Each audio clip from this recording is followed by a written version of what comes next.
Bwana, mambo vipi? Naitwa Mr. House Decoration. Bwana, wadau wanaonifuatilia kila siku watakuwa wanaelewa kwamba hii site tunazungumza tukiwa tuko wapi.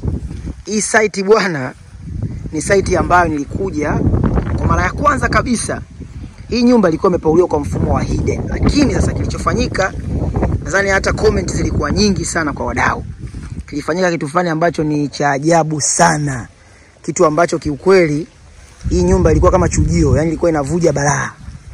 Kwa hiyo nikaja, huyu dada mwenyewe yuko Uarabuni, ndo mambo ya kuagiza. Kwa alipata mafundi, mashallah, mafundi wa nje walifanya vizuri sana, decoration na nini. Ila fundi wa paa alimuangusha sana. Siwezi kumsema sana kwa sababu mwisho wa siku naye ni binadamu.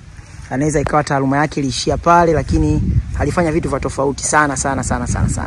Kwa hiyo sisi tukaja tukaweza kufanya hiki ambacho unachokiona. Hii ni kenchi ambayo imeshafanyika. Kwa hiyo hapa kilichobakia ni kufanya installation ya bati. Unaona bwana, lakini installation ya kenchi ndo kama hivyo ambavyo unavyoiona. Hapa ambacho kitu ambacho kimebaki ni bati tu peke yake. Na muonekano wa nyumba kwa mara ya kwanza, kama utakuwa ni mtu ambaye unatazama hii content kwa mara ya kwanza, unaweza ukaenda hapo chini ukaangalia video iliyopita na hii ambayo nakuonesha sasa hivi. Utagundua kwamba ni two things different kabisa. Ni vitu viwili tofauti kabisa. Kwa sababu tulichokifanya sisi tumeweka upauaji wa kawaida ili kuepuka zile tena athari za kuvuja, kwa sababu hii nyumba hata tungeweza kuifanya kwa mfumo wa hidden ingekataa tu. Unajua sio kila nyumba tunazoenda kuzisolve kwenye hizi changamoto za hidden zinaweza tena kukaa kwenye mfumo wa hidden. Kuna nyingine zinakataa kabisa.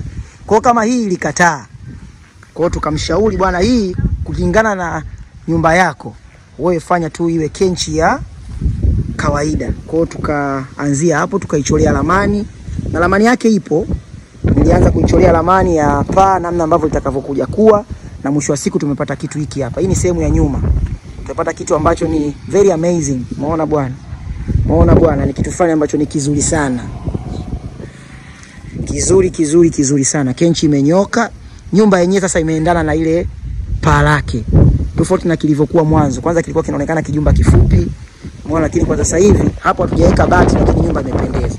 Kwa sasa hivi nyumba imepata muonekano. Nyumba imekuwa ndefu. Hapo nikija kutia na bati ya grey, mambo yatakuwa mengine kabisa. Umeona bwana, fisherboard imeshawekwa, bado kupigwa rangi. Kwa kinachofuata hapa sasa hivi ni zoezi zima la kuweza kufanya installation ya bati. Huyu dada mwenyewe yupo Uarabuni. Mara kwanza alipata hasara, lakini alikutana na Mr. House. Mambo yameenda vizuri. Mafundi wa decoration wa hii skati na decoration za madirisha walifanya vizuri. Hivi vitu nilivikuta mimi. Nilikuta hii nyumba, yani mimi nilichokifanya ni kutoa lile paa na kuweka paa langu, ambao kenchi ndo kama hiyo hapa ambavyo unavyoiona. Lakini vitu vingine vyote hivi japo tunafanya, lakini nisijipe credit, ni vitu ambavyo nimevikuta kwenye hii nyumba. Lakini kwa mara ya kwanza vilikuwa havina muonekano huu. Umeona, kwa sababu nyumba inatakiwa iendane na paa. Hapa kutakuwa kuna gebo, kwa kuna tofali za kutosha hapo za kujenga. Umeona bwana, huu ni upande wa ubavuni, ukija huku ukisogea unakuwa upande wa mbele. Kwa bosi wangu, dada yangu ambaye umenipa dhamana, kazi yako imefikia stage hii. Kwa hiyo hapo tunajiandaa na zoezi zima la kupaua sasa, kupiga bati lenyewe. Lakini kimsingi ni kwamba naona sasa hivi hata machozi yako yatakuwa yamefutika, kwa sababu tulichokifanya kinaonekana, tulichokifanya ni kitu ambacho kizuri. Naitwa Mr. House Decoration, mdau wangu. Kama utakuwa bado hauja-subscribe, fanya subscribe ili uweze kujionea matukio mbalimbali na updates mbalimbali za kazi ambazo zipo kwenye process ya kuzimaliza.